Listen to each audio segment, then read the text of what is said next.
আপনারা যদি শুনেন শুনলে অবাক হয়ে যাবেন যে আমাদের নেতৃবৃন্দ যারা ফাঁসির কাছে জড়িত, ফাঁসির তৈরি গলায় লাগানোর আগ পর্যন্ত ওনাদের যে ঠিক ওনাদের যে তেজস্বী এবং ওনাদের যে ইমানি চেতনা যারা আশেপাশে ছিলেন তারা তো তারা অবাক হয়ে গেছে যে মানুষ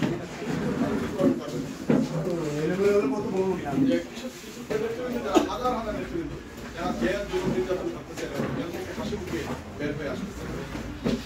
এর কারণ হচ্ছে আমাদের ইমানি চেতনা, আমাদের জামাত ইসলামে আমাদের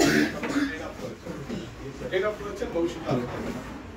এখন আমাদের আমাদের কর্মীদের মধ্যে আমাদের মধ্যে হতাশা জায়গায় আওয়ামী লীগ তো নির্বাচন আইলে 5 বছর পরে হলে বিভিন্ন সিস্টেমে কিনা আমাদের এমপি হয়ে যায়। এবার হচ্ছে দামি এমপি, এবার হচ্ছে দামি এমপি, এরপরে আমাদের বিভিন্ন সিস্টেম হয়, এটা হতাশার কোনো বিষয় না।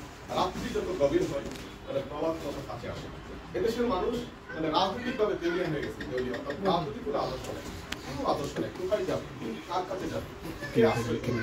এদেশের স্বাধীনতা সার্বভৌমত্ব টিকিয়ে রাখার জন্য বাংলাদেশে একমাত্র বাংলাদেশ জামাত ইসলামী ছাত্র শিবির অত্যন্ত প্রহরীর ভূমিকা পালন করতেছে। আমরা না বুঝলো যে ওয়ার্ল্ড ওয়াইজ যে সংগঠনগুলো আছে যারা ইসলামী সংগঠন, যেমন ভারতীয় তারা একটা ধরে নিয়েছে এই দেশটাকে দখল করার জন্য, এই দেশটাকে বিলীন করে দেওয়ার জন্য একমাত্র বাংলাদেশ জামাত ইসলামী তারা ধারে রেখে ছাত্র শিবির এবং জামাত ইসলামকে তারা ধ্বংস করার জন্য তাদের টিপসের মতো ইন্ডিয়ার রড টিপসের মতো আমাদের নেতৃবৃন্দকে ফাঁসি দেওয়া হয়েছে। যখন টিপাই ভাবমুখে আমাদের আমিরি জামাত শহীদ মাওলানা বশির রহমান নিজামী কথা বলেছিলেন যে টিপাই ভাবমুখ আমাদেরকে ধ্বংস করে দেবে, সেদিনই তারা সিদ্ধান্ত নিয়েছে তাদেরকে এদেশে আর জীবিত রাখতে হবে। কিন্তু তারা একজন বশির রহমান নিজামী একজন আলী আহসান মোল্লাকে শহীদ করে দিয়েছেন। বাংলাদেশে হাজার হাজার নিজামী হাজার হাজার আলী আহসান মোল্লা এখন জন্ম নিয়েছে। আরেকটা বিষয় হচ্ছে যে আমাদেরকে যোগ্য নেতৃত্ব গড়ে তুলতে হবে। আজকে এদেশের ক্ষমতা টুডে অর টুমরো এদেশের মানুষ আপনাকে একবারে দায়িত্বই আপনাকে দিয়ে যাবে, ভাই আপনি এই দায়িত্বটা নেন। এই খুব বেশি সময়ের ব্যাপার না, মানুষ এখন হতাশায় ভুগে। মানুষ এখন হতাশায় ভুগতেছে, আমরা কোথায় যাবো? বিএনপি, জামাত, অন্য কোনো দল, আওয়ামী লীগ, তারা তো না। আমরা এখন যদি সেই যোগ্য নেতৃত্ব আমরা দিতে পারি, এদেশের ক্ষমতা অটোমেটিক মানুষই এসে আমাদেরকে দিয়ে যাবে। আমাদের তার যোগ্য নেতৃত্বের কোনো অবস্থা নেই। এখন সংকট আছে। বাংলাদেশ জামাত ইসলামী সেই নেতৃত্বের সংকট পূরণ করার জন্য চেষ্টা করে যাচ্ছে। আমাদেরকে আমি আর জামাত ইসলাম খুব ভালো সংগঠন। এখন প্রচারের প্রসার আমরা আসলে অনেকেই দেখা যায় যে আমরা জামাত ইসলামী করার কারণে হীনমন্যতা, আসলে হীনমন্যতা। বাংলাদেশ জামাত ইসলাম বাংলাদেশের রাজনৈতিক অঙ্গনে সবচেয়ে ভালো প্রোডাক্ট। প্রচারণা আমাদেরকে করতে হবে না? আমার কিন্তু আমাকে হবে। এখন আমরা যেখানে আমাকে কি বলে আমি জামাতে থাকবে না। আল্লাহর পক্ষ থেকে সবচেয়ে বড় নিয়ামত হচ্ছে যে আমি জামাত ইসলামের কর্মীদান পাচ্ছি, জামাত ইসলামের সদস্যতা পাচ্ছি। আমি ছাত্র শিবির আসলে আমি ছাত্র শিবির না করতাম, এই প্রতিষ্ঠানে আসতাম না, এই স্যারের বক্তব্য আমি শুনতাম। এখন আমাদেরকে যে বিষয়টা জামাত ইসলামের প্রচার প্রসারটা করতে যেটা করতে হবে, সমাজে যে কাজটা করতে হবে, আপনাকে যোগ্য দায়িত্বশীল হতে হবে, যোগ্য দায়িত্বশীল। মানুষ কেন আমার কথা শুনবে? প্রথম প্রশ্নটা আমাদের করবে, মানুষ কেন আমার কথা শুনবে? আমি জামাত ইসলামের সুন্দর সুন্দর কথা বলে, সুন্দর সুন্দর কথা বলে না। সমাজের আপনি সমাজের মানুষের সামাজিক প্রয়োজন আপনি পূরণ করতে পারেন।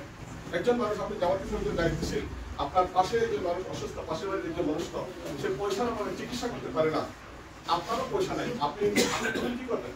আপনি বসে থাকবেন না, আপনি তখন তার পাশে দাঁড়াবেন, তাকে চিকিৎসা করার জন্য আপনি চেষ্টা করবেন, প্রাণান্তকর চেষ্টা করবেন। একজন বাড়িতে বলবেন যে তাকে 5টা টাকা দেন, 10টা টাকা দেন, 20টা টাকা দেন, দেওয়ার পরে আপনার যে প্রচেষ্টাটা ওই বাড়ি তখন দেখবে, দেখার পরে আপনার প্রতি সন্তুষ্ট হয়ে যাবে, তারপর উনি আপনার কথা নেতৃত্বে আসে, হাতিতে আসে, নেতৃত্বে আসে সেবা দিলেন, আপনি যদি সেবা দেন তাহলে নেতৃত্ব আছে। বাংলাদেশ জামাত ইসলামের ভালো প্রোডাক্ট, এই প্রোডাক্টের যে প্রচারটা আপনাকে করতে হবে একজন ভাইয়ের সামাজিক প্রয়োজন পূরণে। একজন বাবা তার মেয়েকে বিবাহ দিতে পারতেছে না, ওই যে যৌতুকের বিরুদ্ধে আমাদের আন্দোলন থাকবে, আপনি তখন এখানে আগে আসতে হবে। একজন ভাই একজন বাবা তার সন্তানকে ভালো শিক্ষা প্রতিষ্ঠানে পড়াশোনা করতে টাকার অভাবে আপনি এখানে এগিয়ে আসতে হবে। একজন প্রতিবেশী সে বাড়ির পাশে যে কোনো রাস্তা পাচ্ছে না, আপনাকে আগে আসতে হবে। যদি আপনি এগিয়ে আসেন, আমরা যদি প্রত্যেকে নিজ নিজ অবস্থান থেকে একটা সামাজিক আন্দোলন গড়ে তুলতে পারি, বাংলাদেশ জামাত ইসলামের পক্ষ থেকে জামাত ইসলামের প্রচার করতে লাগবে না, অটোমেটিক হয়ে যাবে।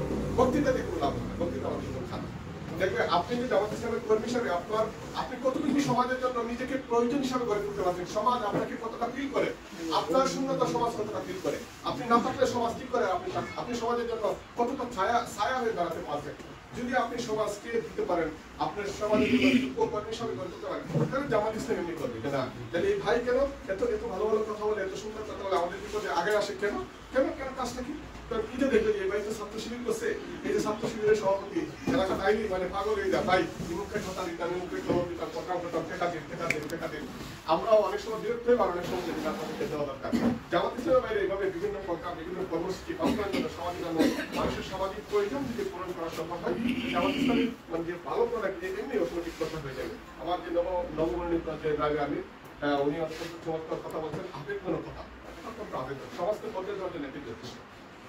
আসুন আমরা বাংলাদেশ জামাত ইসলামী যে তাহিরপুর উপজেলা শাখাকে, আমরা যদিও সিলেটে থাকি, আমাদের মনটা পরে থাকে পাড়াগানে, কারণ ছাত্র শিবিরের নিরাপত্তন হয়েছে এই তাহিরপুরে। ছাত্র শিবির দিলশাদ ভাই আমরা এই এলাকা থেকে ছাত্র শিবির করছি।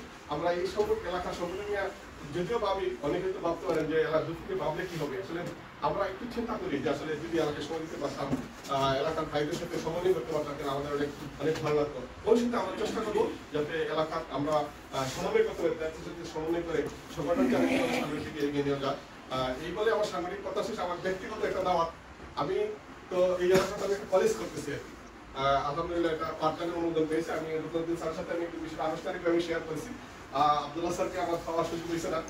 কলেজটা মোটামুটি 90% কাজ আমি সম্পন্ন করেছি। আপনার পাঠদানের অনুমতির জন্য আমি এই মাসে আমি আবেদন করবো। অবকাঠামোগত কাজে 90% শেষ করেছি।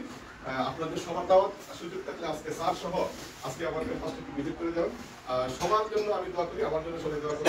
আসসালামু আলাইকুম।